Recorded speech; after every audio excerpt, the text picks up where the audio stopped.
"They've removed you from the estate," Chloe said, her voice smooth as glass, like she was reading the weather.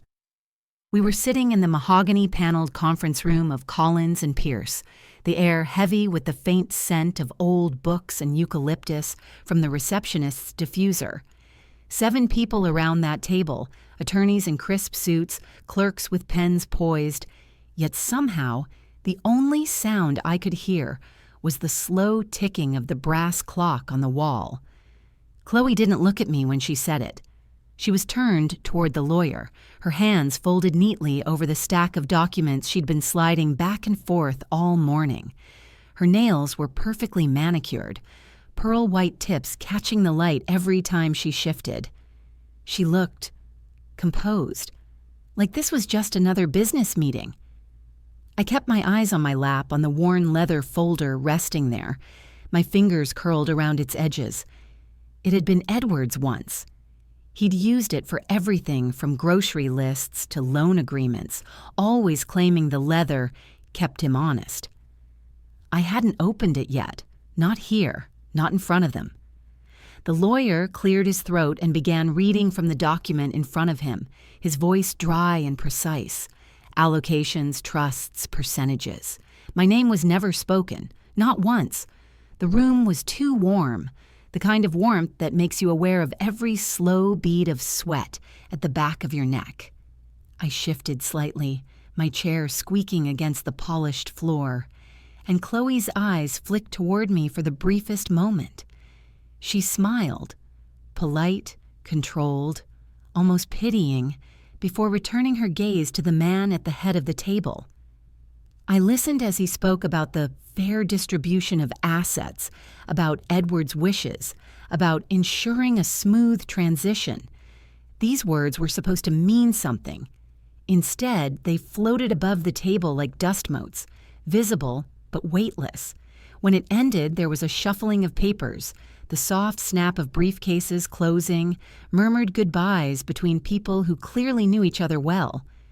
No one addressed me, not a single question. No, "Are you all right?" or "Do you understand?" Just the quiet choreography of professionals moving on to the next appointment. I stayed seated until the last pair of heels clicked their way out of the room. Only then did I stand, slipping the strap of my bag over my shoulder, the weight of that leather folder pressing against my side. Chloe was still there, tucking the will back into its envelope, her expression unreadable. "You'll receive the formal notice in the mail," she said without looking up. "This is just a courtesy." Courtesy. The word lodged somewhere between my chest and my throat. I didn't answer. My voice wouldn't have been steady if I'd tried. Instead, I adjusted my scarf, smoothed the front of my coat, and walked out.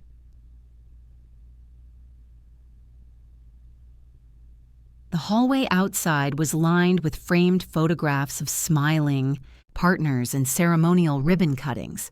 Each face seemed to look right past me, the way people do when you're no longer part of their story. The elevator ride down was silent except for the soft hum of the motor, and when the doors opened to the street, the February air hit me like a clean blade.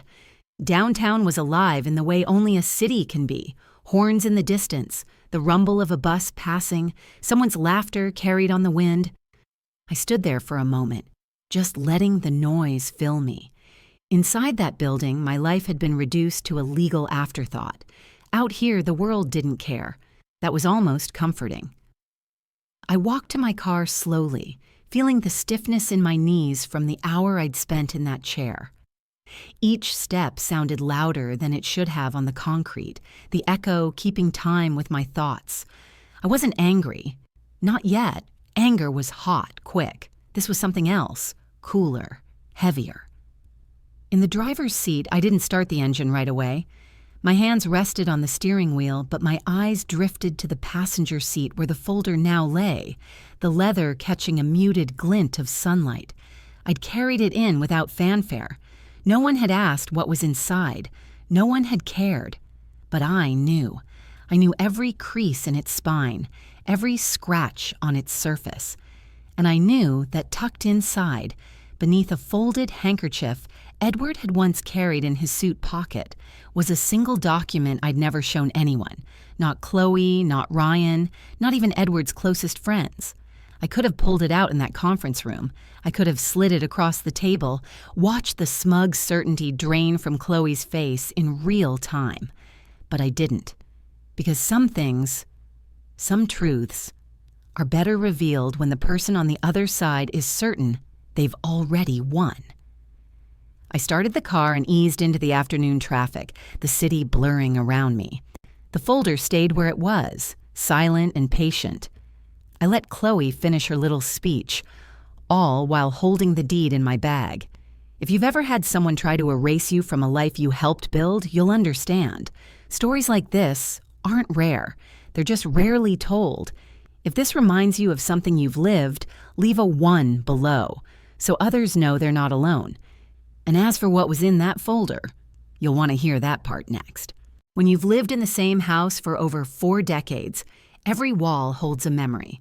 Ours is a white clapboard colonial with a wraparound porch. Edward built himself the summer Ryan turned 6. There's still a faint pencil mark on the pantry door frame where we measured his height each year. Crooked handwriting, Ryan's name scrawled beside it. I've never had the heart to paint over it. My days are quiet now. Mornings start with coffee at the kitchen table, sunlight spilling through the lace curtains I sewed back when fabric stores still cut cloth by the yard. I read the paper, real paper, not the kind that glows at you, and sometimes I water the violets on the windowsill. Edward always said they were my little trophies, the only plants I'd never managed to kill. For most of my adult life, the kitchen wasn't just where meals were made. It was where the books were balanced, where Edward's construction crews got their paychecks, where late-night coffee kept us awake while we planned the next big job. I gave up my bookkeeping job when we married to keep his business organized. We'll be our own team, he told me on our wedding night, his arm around my shoulder as we sat on the motel balcony in matching flannel robes. And we were. I handled the invoices, the taxes, the payroll. When Edward landed a big contract, like the county library renovation, he'd bring home a bottle of red and we'd toast to another month without worrying about bills. It wasn't glamorous work, but it was ours. And as the years went on, the business grew. So did the family. When Ryan married Chloe, I thought we'd added another teammate to the fold. She was polished in a way I wasn't. Always in heels, hair sleek, nails done. She worked in real estate and could talk for hours about market trends and neighborhood values.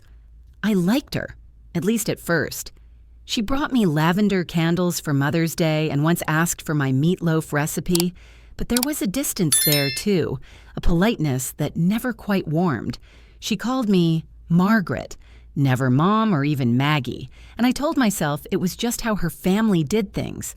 When their daughter was born, I was the one who kept her during those long stretches when Chloe had showings and Ryan was traveling for work. I didn't mind. We'd bake muffins together, watch The Sound of Music on rainy afternoons, sit on the porch swing while she told me about her kindergarten classmates. Those were the happiest years I'd had since Ryan was little. And then Edward got sick. It started small. He was winded walking up the stairs, his hands shaking just enough that he stopped using his power tools. We thought it was age, maybe arthritis. But the doctor's face told me otherwise before the words even left his mouth. The next 2 years were a blur of hospital visits, medication schedules, and restless nights in a chair pulled up to Edward's bed. I learned to read the beeping of monitors, like a second language. Chloe handled the business side during that time, filing paperwork, dealing with the bank, telling me not to worry about the details. One Tuesday afternoon, about a year before Edward passed, I had to stop by the county clerk's office to renew a property tax exemption. The clerk, a man I'd known since Ryan was in Little League, flipped through the file and smiled. "Interesting. You're listed as tenants by the entirety. Haven't seen that in a while." I nodded like I understood, though the phrase barely registered. I was distracted. Edward was due for a chemo session in an hour. The clerk's voice faded into the background as I gathered my paperwork and hurried out, never realizing that offhand comment might one day matter more than anything else in the file. After Edward died, the house felt too big. I tried to fill the space with routine: Sunday dinners with Ryan and Chloe, baking pies for the church bazaar, volunteering at the library. But the dinners grew fewer, the calls less frequent. Chloe began to handle more things without telling me, renewing the insurance policy, arranging maintenance on the property. She'd send a quick text, "Just taking care of business, Margaret." I told myself it was her way of helping. I told myself not to take it personally when the holiday table shifted to their house, when my seat at the head of the table became an extra chair at the far end. Then one afternoon, I came home from the grocery store to find Edward's old office chair missing. The mahogany desk he'd worked at for 30 years sat bare against the wall. In its place was a small slip of paper on my kitchen counter. "Sold the chair. Office needs updating." See, it was as if a window had been opened on a bitterly cold day. The months that followed were marked by little disappearances. A framed photograph of Edward and me from our 25th anniversary vanished from the hallway. The set of crystal glasses we'd gotten as a wedding gift, gone from the cabinet. The house still smelled faintly of Edward's aftershave, but piece by piece the life we'd built together was being cleared away. I tried to speak to Ryan about it once, over coffee at a diner near his office. He shifted uncomfortably, said Chloe was just trying to make things easier, that I shouldn't worry about stuff. But it wasn't about the stuff. It was about the erasing. The final blow came on a rainy Thursday in March. I just set a pot of soup to simmer when a knock came at the door. It was a courier, rain dripping from his hood. He handed me an envelope, had me sign a digital pad, and left without a word. Inside was a formal notice from Chloe. As executor of Edward's estate, she was exercising her authority to reclaim the property for redistribution. I was to vacate the premises within 60 days. I read it twice, the words blurring at the edges. Vacate, premises, redistribution. They were cold words, empty of the years I'd spent polishing these floors, planting the hydrangeas by the porch, scraping paint from the shutters Edward had promised to replace. I sat at the kitchen table until the soup boiled over. When I finally moved, it wasn't to call anyone. It was to walk to the back room, the one Chloe had never bothered to step into, and open the cedar chest beneath the window. Inside, wrapped in an old quilt, was the leather folder. I ran my hand over its surface, feeling the weight of what lay inside. For the first time in months, the heaviness in my chest shifted. Not relief, not yet, but something close to it. Because I was beginning to remember exactly what that county clerk had said, and this time I wasn't going to let it slip by. Grief is a slow thief. At first, it takes the big things. Your husband's voice calling from the hallway the way his hand finds yours in the dark. Later, it starts stealing the small things, too. The sound of his shoes by the door, the warmth in a room when you know someone's waiting for you there. I thought I'd already lost enough, but Chloe proved me wrong. The week after that eviction notice arrived, she stopped calling altogether. Any updates came through curt forwarded emails from her office assistant. Insurance will lapse unless renewed. Need access to garage for inventory.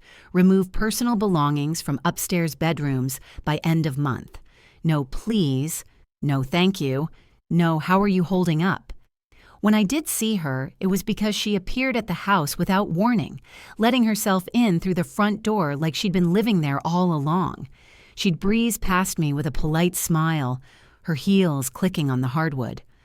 One afternoon, I was folding laundry in the den when she arrived with two men in polo shirts and tool belts. "They'll be measuring for the new cabinets," she said, not bothering to meet my eyes. "What cabinets?" I asked. "In the office," she replied, already turning away. "We're making it more functional." I didn't move. That office wasn't just a room, it was where Edward and I had built our life's work. I could still see the ghost of his coffee ring on the corner of the desk, smell the faint cedar from the filing cabinets he'd built himself. "Chloe," I said quietly, "that's not your decision to make." She looked at me then, but only for a beat. "Margaret, the house is part of the estate now. I'm managing it." She smiled faintly, the kind of smile you give a child who doesn't understand the rules. "Let's not make this harder than it has to be."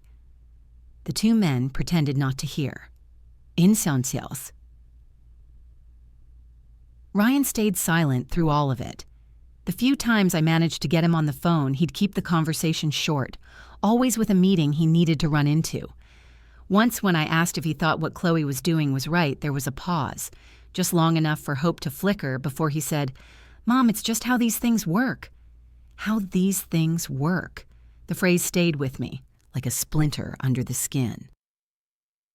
Now the erasures became more deliberate. The family photo wall in the upstairs hallway, gone. In its place, a blank stretch of beige where sunlight hit in the afternoon. The antique hope chest Edward's mother had left me disappeared from the guest room. Even the old quilt I kept folded on the porch swing vanished one weekend while I was out at the grocery store. Each loss was small enough to be dismissed on its own, but together they hollowed the house in a way no storm ever could. Then came the school play. My granddaughter, Lily, had the lead role, Mary in the Christmas Nativity. I'd helped her practice her lines at the kitchen counter, watching her little brow furrow as she worked to remember them. I'd marked the date on my calendar in bright red. The night of the play, I arrived early bringing a small bouquet of daisies tied with a ribbon. I took a seat near the aisle, my coat folded neatly on my lap. The auditorium smelled faintly of popcorn from the concession stand, the murmur of parents and grandparents filling the space. 5 minutes before the show began, I saw Chloe and Ryan enter through the side door. Lily spotted them and waved excitedly. They made their way down the row opposite mine. I started to rise, thinking we'd sit together. Chloe saw me and stopped. Her smile was polite, but it didn't reach her eyes. "Margaret, we saved these for family," she said, gesturing to the row they were in. I froze. "I am family," I said softly. "Of course," she replied, in the same tone you'd use to correct a small misunderstanding. "I just meant immediate family." It was a small thing, maybe. To anyone watching, it might not have looked like anything at all, but I felt it like a hand closing a door. The play was beautiful. Lily's voice was clear and sweet, and she never missed a line. But when the cast gathered for photos afterward, I found myself standing apart. Chloe's hand was firm on Lily's shoulder as they posed for pictures with Ryan and his in-laws. No one thought to call me over. I left the daisies on the empty seat and walked out into the cold December air, the sound of applause still echoing in my ears. After that, Chloe stopped knocking when she came into the house. One Saturday, I walked into the living room to find her perched on the sofa with a stack of real estate brochures spread across the coffee table. "These are some of the offers we've gotten so far," she said casually. "Offers? For the property. It's a good time to sell. The market's hot." I felt my throat tighten. "This isn't just a property, Chloe. It's my home." Her eyes flicked over me, quick and assessing. "Margaret, I know this is emotional for you, but we have to be practical. $7 million tied up in an old house isn't doing anyone any good." $7 million? I repeated. She nodded. "That's the current valuation. Imagine what that could do for Ryan, for Lily, for the family's future." I wanted to tell her I'd already imagined it. 40 years of imagining what this house could mean for our family's future.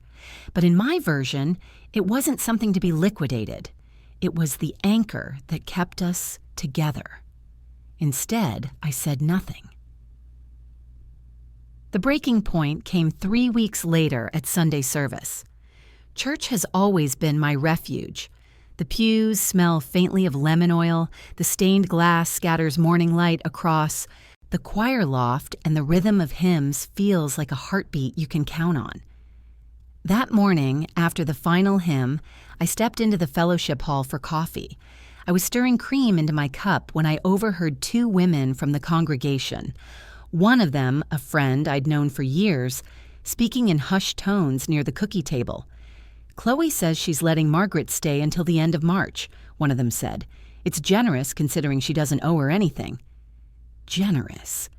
My friend saw me then, her face flushing as she realized I'd heard. "Oh, Margaret, I didn't mean—" But the rest of her sentence vanished under the rush of blood in my ears. Chloe had been talking about me, about my home, like I was a guest overstaying my welcome. That was the moment the quiet humiliation crystallized into something sharper. I placed my untouched coffee on the counter, nodded politely to no one in particular, and walked straight out into the cold morning air. The church bells were still ringing behind me, but I barely heard them.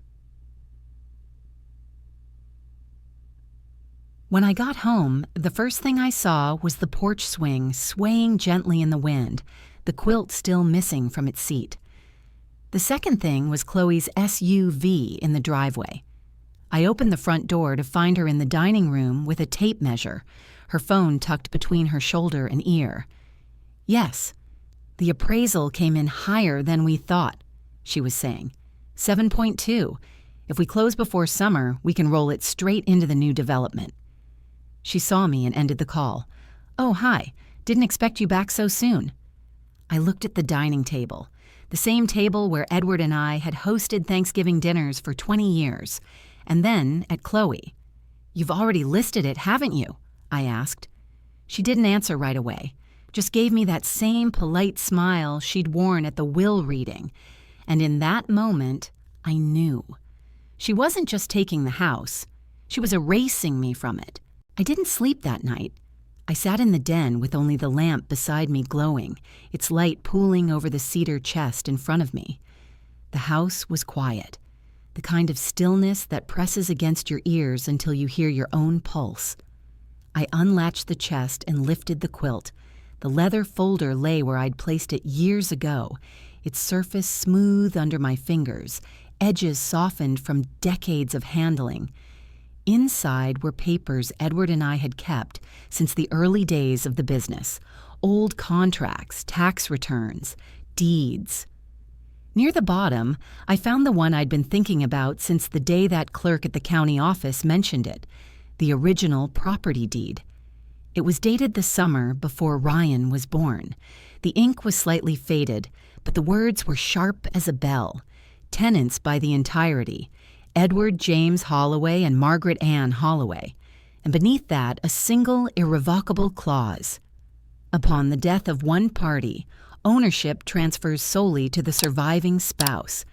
There it was, the proof. No will, no executor, no managing the estate could touch this. Upon Edward's death, the house, the land, the outbuildings, the gardens had become mine alone. I needed to be certain. The next morning, I called Helen Price, a retired real estate lawyer from our church. She'd been widowed young, knew something about people trying to take advantage of a woman they assumed was adrift. When she answered, I told her I needed to talk, and by afternoon, I was sitting in her cozy kitchen, the smell of cinnamon rolls drifting from the oven. I laid the folder on the table and slid the deed toward her. Helen read it carefully, adjusting her glasses twice, her fingertip tracing the lines. When she looked up, there was a flicker in her eyes, part satisfaction, part disbelief. "Margaret, this isn't just good news. This is the whole game," she said. "The deed trumps the will. As of the day Edward passed, you became the sole legal owner. Chloe can't sell it, can't renovate it, can't even set foot on the property without your permission." My hands were wrapped around my coffee mug, but I felt them tremble anyway. Even with her as executor? Executor of the estate, yes, but this property is no longer part of the estate. It's yours. You could have her removed tomorrow if you wanted. The words landed like a stone in still water, rippling outward. I hadn't been powerless, not for a single day. Helen's voice softened. "Do you want to move on this now?" I thought of Chloe in my dining room, tape measure in hand, already talking about appraisals and developments. I thought of the daisies left on the auditorium chair, the blank stretch of hallway where our family photos used to hang. "No," I said finally, "not yet." Helen's brows lifted. "She's certain she's already won," I said. "I want her to keep thinking that for just a little longer." Helen helped me file a confirmation of survivorship rights with the county clerk that same week. It was a quiet transaction, barely more complicated than renewing a license plate, but it placed a certified record in the public registry. The Holloway estate was no longer part of Edward's probate file. Then, at Helen's suggestion, I set up a trust in Lily's name. The property would pass to her when I was gone, shielded from anyone who might try to lay claim to it in the future. I walked out of that clerk's office feeling taller, steadier. Chloe was still playing her game, but now I was holding the board. For the next 2 weeks, I went about my routines as if nothing had changed. I baked for the church fundraiser, took Lily to the library, even let Chloe waltz in one Saturday with a pair of stagers who floated around my living room snapping photos. If she noticed that I didn't argue, she didn't show it. Then the invitation came. Heavy cardstock, embossed lettering, delivered by courier, the Holloway Legacy Celebration, an evening of cocktails and community investment, hosted at the Holloway estate. In smaller print, proceeds from the property's pending sale will benefit the Holloway Family Future Fund. She was throwing a party in my house to announce she was selling it. I called Helen that night. "It's time," I said. The night of the celebration, the house was lit up like Christmas. Cars lined the drive, their headlights sweeping across the porch as guests arrived in gowns and dark suits. I'd chosen my own attire carefully, a navy dress Edward had loved, a silver brooch shaped like a small oak tree, steady, rooted, unmoved. Inside, the dining room had been cleared of our table, replaced with cocktail stations and trays of hors d'oeuvres. A string quartet played softly in the corner. Chloe moved through the crowd like a hostess in a magazine spread, her champagne flute held just so, her laughter warm and practiced. When she spotted me, there was the briefest flash in her eyes. Surprise, maybe irritation, but she recovered quickly. "Margaret," she said smoothly, "I didn't know you'd be coming." "I wouldn't miss it," I replied.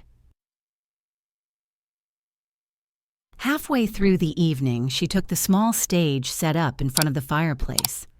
"Thank you all for being here tonight," she began, her voice carrying easily over the murmur of the crowd. "As you know, this estate has been part of our family for generations. But the time has come to let it serve a new purpose. The proceeds from the sale will seed the Holloway Family Future Fund, ensuring that our children and grandchildren will thrive for decades to come." Applause rippled through the room. "And now," she said, turning toward a man in a gray suit near the front, "I'd like to introduce Mr. Carlyle, who has graciously agreed to purchase the property—" "Excuse me." My voice was calm, but it cut through the room like glass underfoot. Every head turned toward me. I stepped forward, the leather folder in my hand. "Before anyone signs anything tonight, I think it's important you see this." I walked to the front and handed the man in the gray suit a single sheet, the certified deed, stamped and dated by the county clerk just days earlier. His brows knitted as he read. "This says, 'You're the sole owner?'" "That's correct," I said. "This property is not part of Edward's estate. It never was. Chloe doesn't own it, and she can't sell it." A murmur rolled through the guests. I saw one of Chloe's friends cover her mouth. Chloe's smile was frozen, brittle. "Margaret, this isn't the time."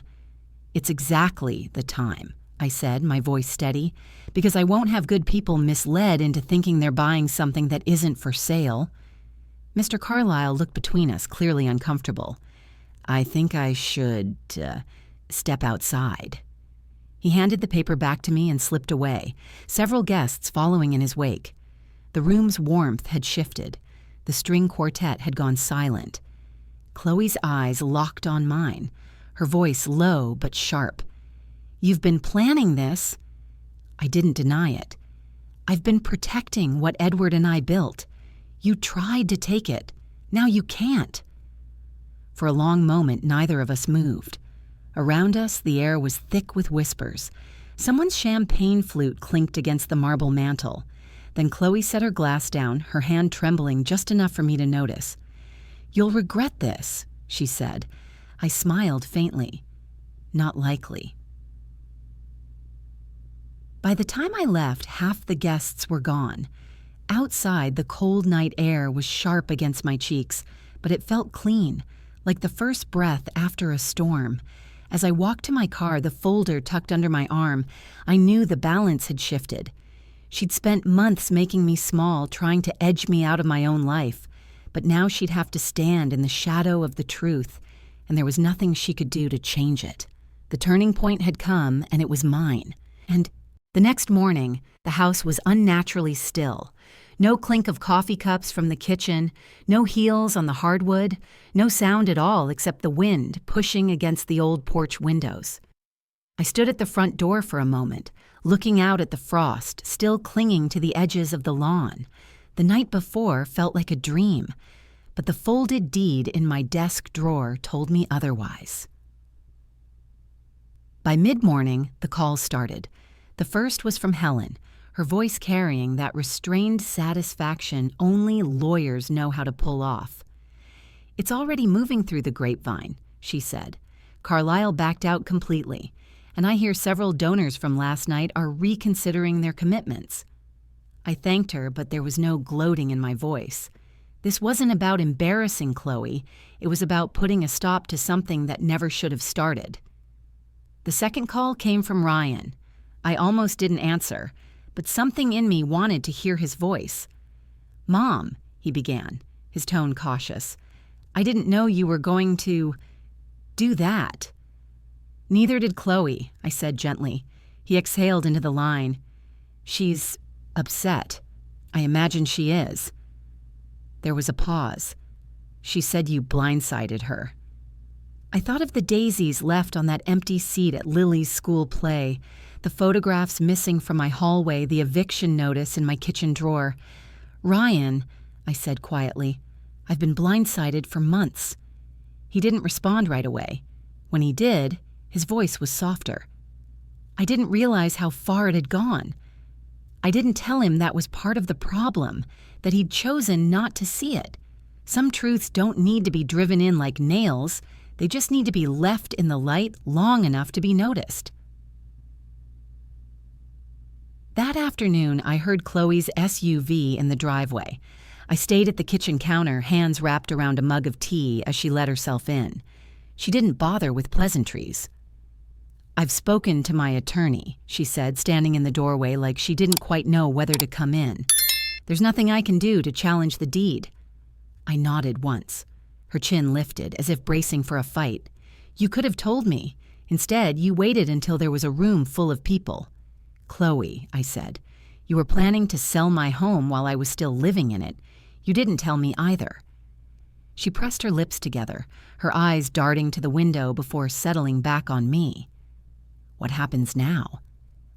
"I think it's time you and Ryan found a place of your own," I said, my voice calm. "Somewhere you can build something that belongs entirely to you." There was no anger in her face, only calculation, the slow realization that she'd lost more than a piece of property. In the days that followed, the shift was visible. Ryan stopped by twice to help carry boxes from the upstairs bedrooms to a rental truck. He was quiet, almost careful, as if afraid to knock something loose between us. Chloe kept her distance, managing the move in clipped phone calls and quick visits. She didn't touch the kitchen, the living room, or Edward's office again. I moved through the house in the evenings, closing drawers, straightening books, and breathing in the strange relief of having space, that was wholly mine again. 2 weeks later, I attended the monthly meeting at the church fellowship hall. Word had spread faster than I expected. Women I'd known for years stopped me to squeeze my hand, some with smiles, some with quiet nods. One of them, a widow named Claire, leaned in close and said, "It's good to see someone stand their ground without losing their grace." Her words stayed with me all the way home. The day Ryan and Chloe came to collect the last of their things, I brewed a fresh pot of coffee and set 2 mugs on the counter.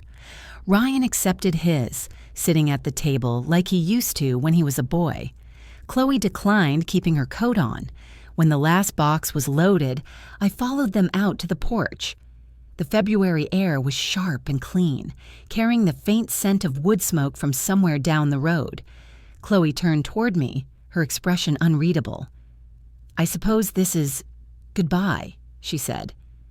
"For now," I answered, "but the door will always be open for Lily." Something flickered in her eyes, but she only nodded. Ryan stepped forward and hugged me, quick but real. "Take care of yourself, Mom."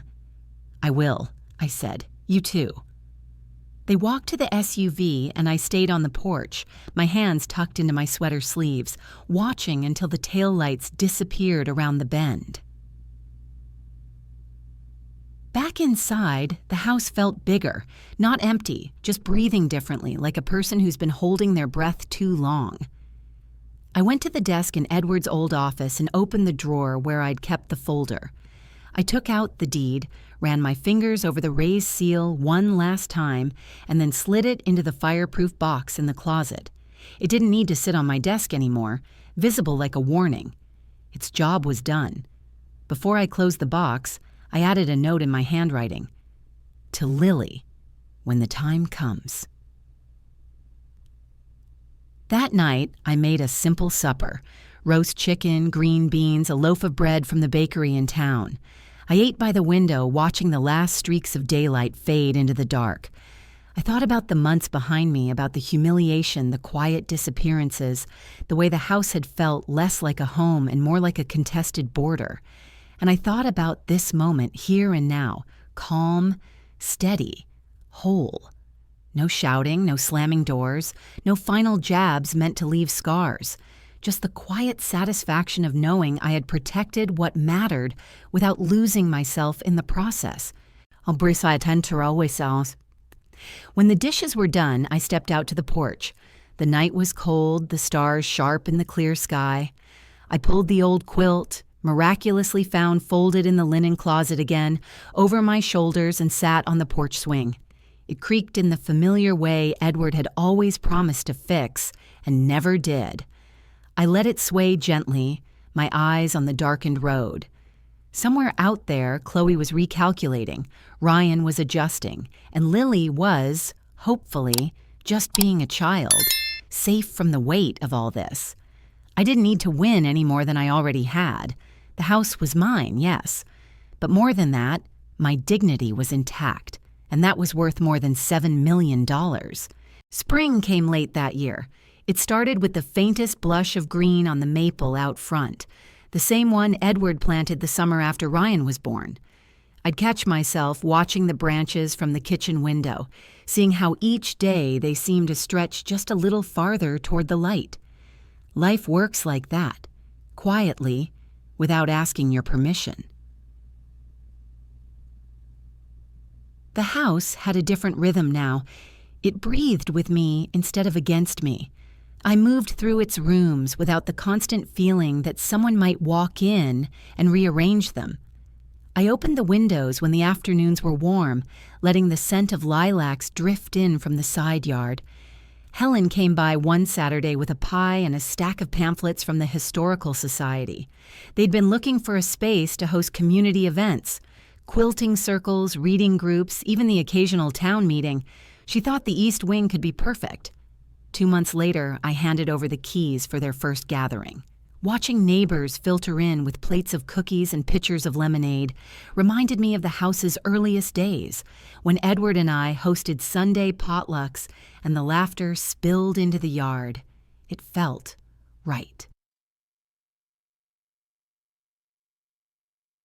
Ryan called more often, though our conversations were still cautious. We didn't rehash what had happened. We just moved forward. He brought Lily over on weekends. She'd race up the porch steps, breathless with stories about school, before pulling me toward the kitchen to bake cookies. One afternoon, as we set a tray in the oven, she looked at me and said, "Mommy says this is your house.